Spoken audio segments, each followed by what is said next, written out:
Hello, and welcome to episode 6 of the Hermitcraft Mod Sauce series on the semi-official Geek Squad server. I welcome you to the server again to watch me do some shenanigans, and we're going to start off by doing something dangerous. As you can see here, I've got an activated division sigil, 2 diamonds, 2 iron ingots. So I'm going to make 2 unstable ingots so that way I can make myself some of the an angel ring, which will give me permanent creative mode flight. It can be equipped in the bauble slot, so I can just leave it on all the time.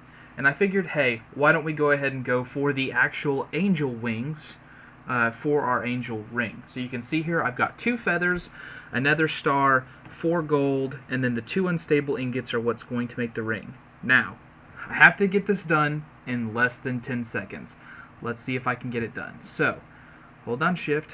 You guys ready? I'm super nervous. Okay, so here we go. Here we go. Here we go.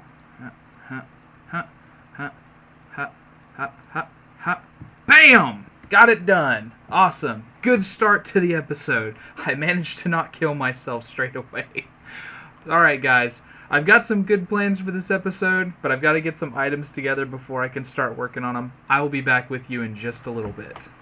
Probably the most obvious thing that you could guess that I was going to do during this episode is finish off the blood altar. So you can see here, I've got all 4 of the beacons down. And as for the orbs on the lowest level, I put runes of superior capacity down 2 sides, which increases the storage of the altar itself up to a little over 110,000. So I can craft basically anything I want here if I just let it fill up. And then down this side, I've got runes of the orb. Also down the 4th side, I've got runes of the orb, which increases the amount of life points that I can store after I get an Archmage's blood orb by, gosh, like over 1 million, I think? Like 1 million extra plus or something crazy like that. A lot of blood storage is what it comes down to. So, if we take a look at the altar itself here with the rune of divination, you can see that currently it's holding about 60,000 life points of a capacity of, 119, so about almost 120,000. Which gives us plenty to do this. The Demon Blood Shard is how you get the Archmage's Blood Orb, so I just let that tick away, and eventually I will get the Archmage's Blood Orb. I am putting more blood into the network than I am losing by leaving it running there, so if I just let it run for a second, it will eventually, ta-da, pop out an Archmage's Blood Orb, and then I will bind it to me. So there we go. Now I have one that is purely for me, for use in crafting and things like that. I did have to have 3 of the blood orbs to do the crafting, and it was weird, because if you look at the recipe for the rune of the orb, it kind of intermingles all of the different orbs between the 3 different places in the middle of the crafting recipe. In fact, let me just show you what I'm talking about here. So first off, here's Rune of Superior Capacity, the Demonic Slates, along with Obsidian, Blood Orb of any type, 2 buckets, which are actually consumed by the recipe, and a Rune of Augmented Capacity, which itself has 3 buckets that are also consumed in its recipe, some normal stone, and also imbued slates, which is the tier 3 slate. Rune of the Orb, as I told you, 3 of the orbs are required for crafting it, and it cycles through all 3 of them, but I could not get it to do it until I put them in a specific order. I had to put the weak up top, the master in the center, and then the magicians down here. I'm not sure how it would work if I had the apprentice or if I was using the archmage, since it's cycling through all of them, but that's the order I had to put it in because no other order would it take. Also the 2 demonic slates on the side. So you need about 52 of those just to get this 26 of these. And you need 26 more to create the runes of superior capacity as well. So I had to put a lot of life essence in that to get it going. Did take quite a bit. And then of course the 4 nether stars for the beacons, which do not have to be activated, but I went ahead and put down some of the iron in case I decide that I want to activate them. So let's check that capacity again. Should be good enough for doing the second one. I'm going to make 2 of the Archmage's Blood Orbs just so I can always have one sitting here at my base soaking up life points at the maximum possible capacity, and then I will have the other one for making recipes or for using myself, making different recipes, things like that. It's good to have 2 of them is what it comes down to. Alright, so I'm going to move on to the next project. I'll be back in a little bit. Alright, another thing that I got done in the interim here is I went ahead and made a second system over here. This one is still linked to the quarry. Should I decide to go ahead and quarry out more stuff, this one will still automatically fill these chests, which most of them have been replaced. I started noticing an overflow of materials from my adventures and things like that, so I went ahead and made a second set of chests over here. These are the ones that are filled with all of the stuff that I find in dungeons or that I just throw in my ender pouch to get over here. And of course it has a different ender chest with a different code, so that everything will come here that I throw in my ender pouch, rather than over here into the ones that are meant for the quarry. I am actually working on, I'm not there yet, but I'm working on getting an ender quarry because it looks pretty interesting, and I saw how the normal one worked, and so I heard that the ender quarry was a little bit better for the server because it doesn't make a big hole in the floor, and also it doesn't do a whole bunch of block updates pretty continuously. Also, it doesn't actually, it just replaces the things with dirt. Which is pretty interesting to me overall. So I thought that I would go ahead and maybe knock one of those out so I could just try the other types of quarry and see if I like them better. I'm working on that though, not quite there yet. Once I get it up and going, I will show you what I'm talking about. Okay, and then sort of the last thing that I am going to get done tonight is up here. You can probably see, or most of you have played these mods before would know already, that I've got a QED set up here. This is kind of underneath my blood pyramid. I just thought it was kind of a cool place to put it. I don't know if it'll stay here because I haven't tested it yet, so I don't know if it's going to get fed up in there from these ender crystals, but I kind of assume that it will. These usually have a pretty good range. I've seen some builds that place them out pretty far. So yeah, I've got that set up so that I can make some of the ender markers and some of the other things like the ender receivers and ender transmitters. Those things are amazing. And then the ender markers for the ender quarry. And sort of a side note, one other kind of project that I worked on is I got a teleposer set up here. Now, this is just going back and forth between 2 places. It's kind of a chest that I'm sharing with my lovely wife. She has the opposite teleposer at her base. If you don't know how teleposers work, essentially there are 2 blocks that are linked together, and you have to put in one of these teleposition focuses that tells it where to go to. So this one is linked up with her base over there, so if I hit this button, you'll see the chest disappear, and that's because it appears over at her base. It's kind of a way for me to share stuff with her, or for her to share stuff with me, because we kind of share inventories back and forth as needed.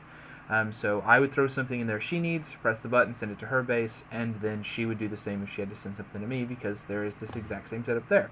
And if I want to bring the chest back, I just pop the button again. Teleposers are neat, guys. They can do up to, I think the biggest size they can get is 13 by 13 by 13.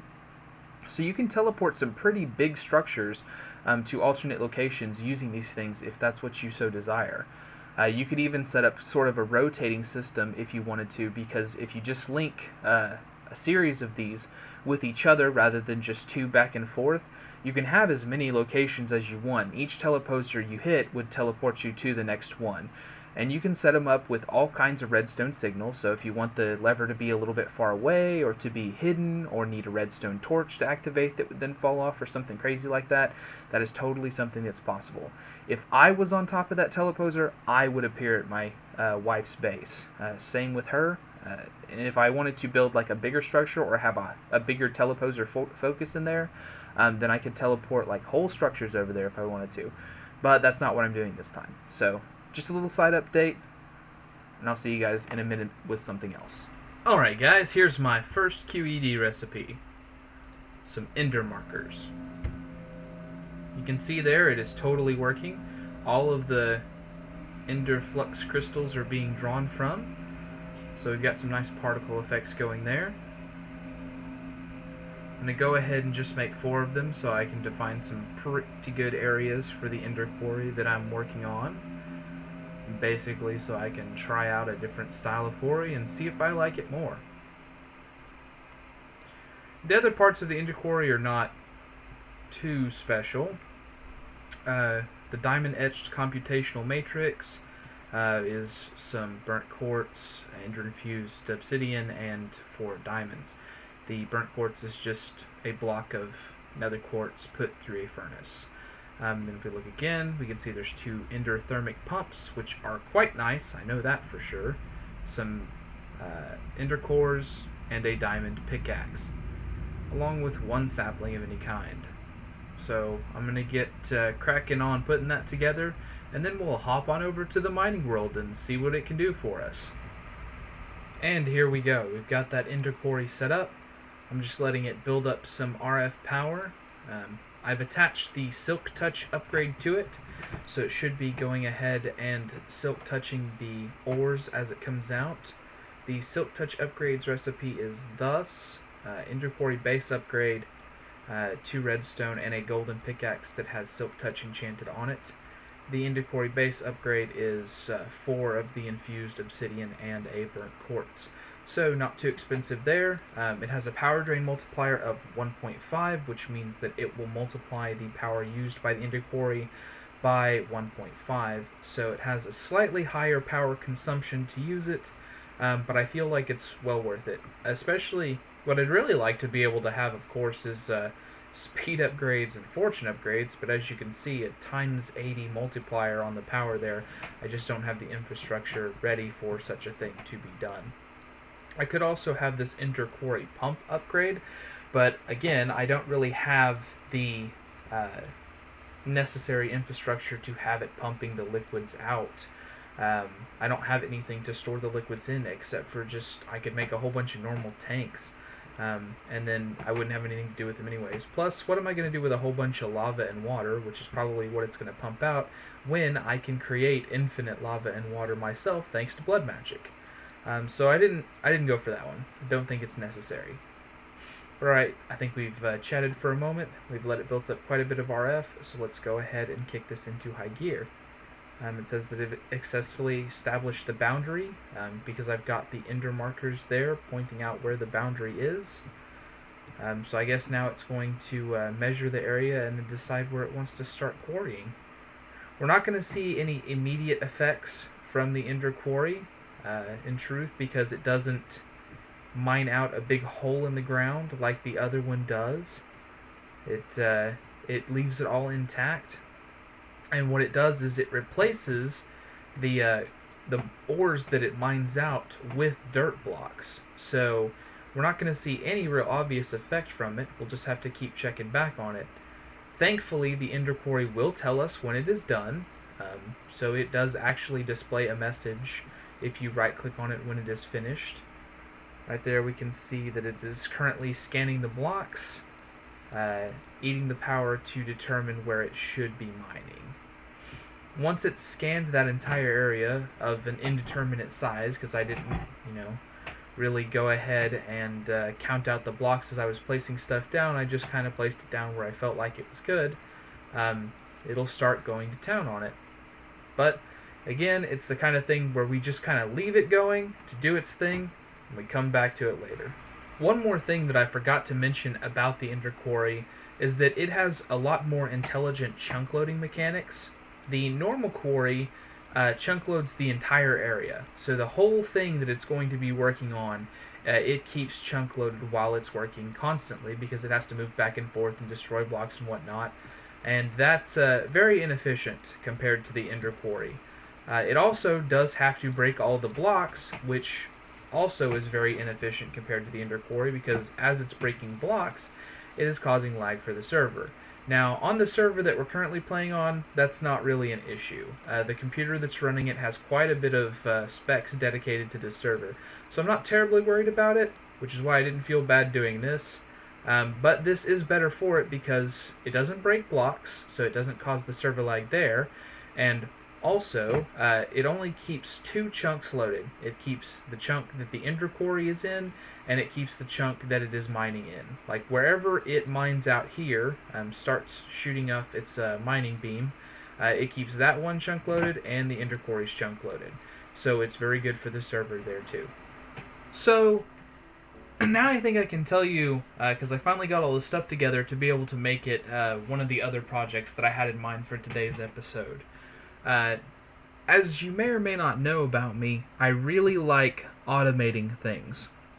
Anything I can automate, I go ahead and do, because the less I have to think about and go manually do, the more that I can get done in the areas that I really want to concentrate on. Especially if it's a task that I've already done or I've done 100 times and I don't feel like doing it again. So, today we turn to practicalities and we see that there is a way to automate killing the wither. So, if we go ahead and look at the crafting station here, you can see that I've got some diamond-infused obsidian ready.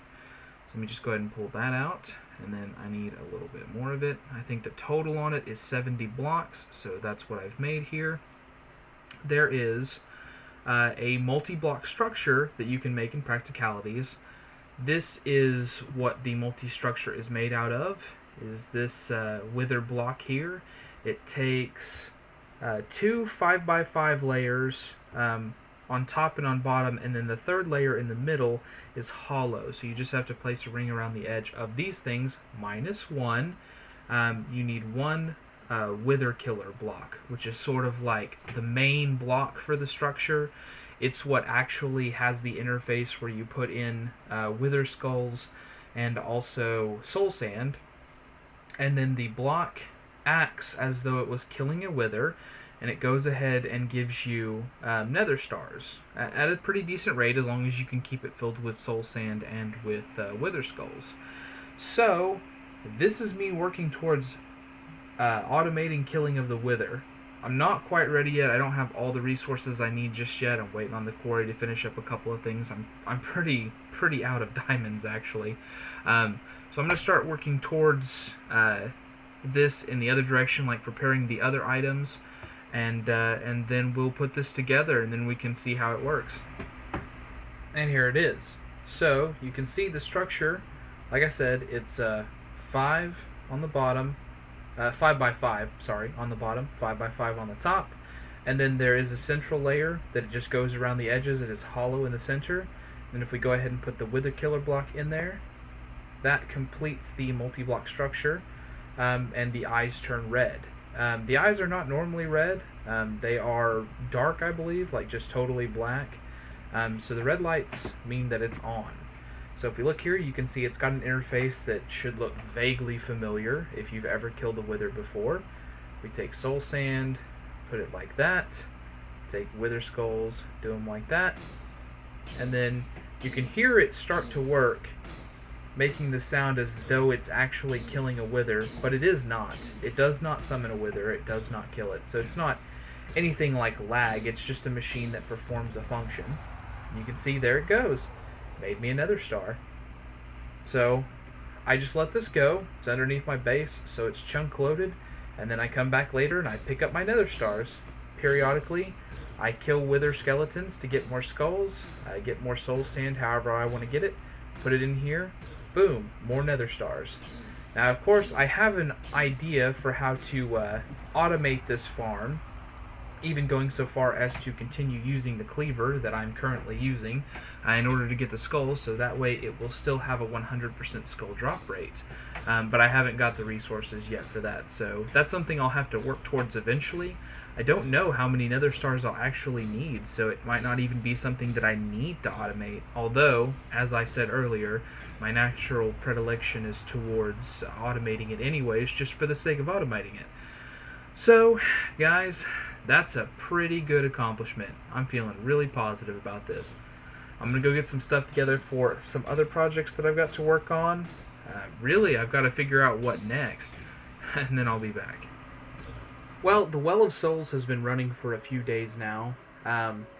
It's pretty much filled up now, so I thought I would show you the max capacities here. So first off, the altar itself, max capacity reached at a little over 1 million 200,000. Or no, is that... No, I'm sorry, that's 119,000. So let's look at my personal storage. Aw, yeah. That is a lot of storage. 15 million life points. I can do all kinds of things with that. Point of fact, I'm going to start looking at some of the other rituals, because I'm really interested in seeing what I can do with that many life points. Pretty clear, though, if I'm going to start messing with the rituals, then I need to upgrade my ritual diviner. So, I'm pretty sure that this is the outline for it. Yep, now it can place dusk runes. Still working on which ritual I want to do, though. I've got a pretty good idea for one. And I'm gonna need some of this, so then I can get one of these, and then one of these, and then one of these, and all of that was so I can throw all of this stuff together to get this. This is what I'll need to activate those rituals I'm going to set up. Alright, I'm still doing prep work for the ritual here. There's just a couple more things that I need to make. I promise you I'm getting there. So, I need this machine, the alchemic calcinator. I mean, technically speaking, I don't need it. It's not required for me to perform the ritual, but it's going to make the ritual way better. The alchemic calcinator, let me... where would be a good place for this? I guess just over here in Blood Magic Corner, if such a place could be said to exist. What this machine does is it lets you take the alchemical reagents that you make using the alchemy and distill them down into their liquid forms. And then you can take their liquid forms and put them into tanks or jars or whatever you need to, and you can move them, and then using the liquid forms you can pump those into the Master Ritual Stone for the Blood Magic rituals, and if you do, it will modify them. There are only certain modifiers that apply to each ritual. The one that I'm going to do actually has several modifiers that you can apply to it, but only one in particular that I want to use. As soon as I have something to show for that, then we will, I think we will be ready to perform the ritual. This is, I believe, the last step in me preparing for it. So, you're about to see something tremendous. Alright, now I've got the Orbis Terrae, because that is the alchemical reagent that I wanted to take and turn into the liquid so I could feed it into the Master Ritual Stone. I've got it in this crystal bell jar. As far as how the calcinator works, you just have to right-click it with a blood orb to put one in it so that it can use the life points in your network to burn the materials, and then you right-click it with whichever material you want to put into it, in my case, Orbis Terrae. And then I created this crystal bell jar, which the recipe is just glass in a helmet shape on the top, with a strengthened catalyst in the middle, and then 3 wooden slabs on the bottom. It's sort of like a storage container for the blood alchemy reagents, and it outputs to the bottom automatically. So I originally placed it on top of the calcinator, and then I linked them using this handy-dandy alchemic router, which the recipe for is here. Stone, strengthened catalyst, a stick, and 2 quartz rods, of which the recipe is like thus. You shift right-click to set the material, and then right-click to transfer between. But when I transferred it to the jar that was sitting on top of it, the jar just kept on putting it back into the calcinator, and then the calcinator would put it up into the jar, and then back, so it just kind of looped around. So I had to set it to the side here, and now I'm thinking that when I pick this up in my inventory, it should still say that it has that material, which it does. Good. 1000 AR, because that is the liquid terminology they use for this mod, of Orbis Terrae. So, I think aside from a location, that's the last thing we need. So I'm going to go pick out a good spot, lay out the ritual, and then be right back so you can see the results. Alright, and here's the ritual all laid out inside of the mining dimension. So let me back up a little bit so you can kind of take a look at it and see it in action. It looks sort of like a launching pad kind of a thing. like something's going to come into the center of the ritual, or something's going to be launched out of it, but I can tell you that it's going to be something coming down. This is a ritual in blood magic called Mark of the Falling Tower. What Mark of the Falling Tower does is it summons a meteor and causes it to crash land down 1 block above the Master Ritual Stone, and it's laden with ore.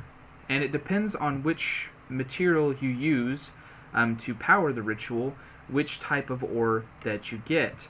In our case, the reagent we're going to use is a nether star, which is the top tier one you can do, of course, because if you're going to do it, you might as well go big or go home. I've also got Orbis Terrae here that I made earlier and showed you so that I could pump it into the Master Ritual Stone, because that makes even more ores appear. So let's grab that, and then grab that. Oh, sorry, I guess I have to clear it, and then shift-click that, and then click that, and then click that. There we go. Now you can see it pumping into the Master Ritual Stone. If you look down there in the lower center part of my screen, and you can see a nice particle effect going from there to here.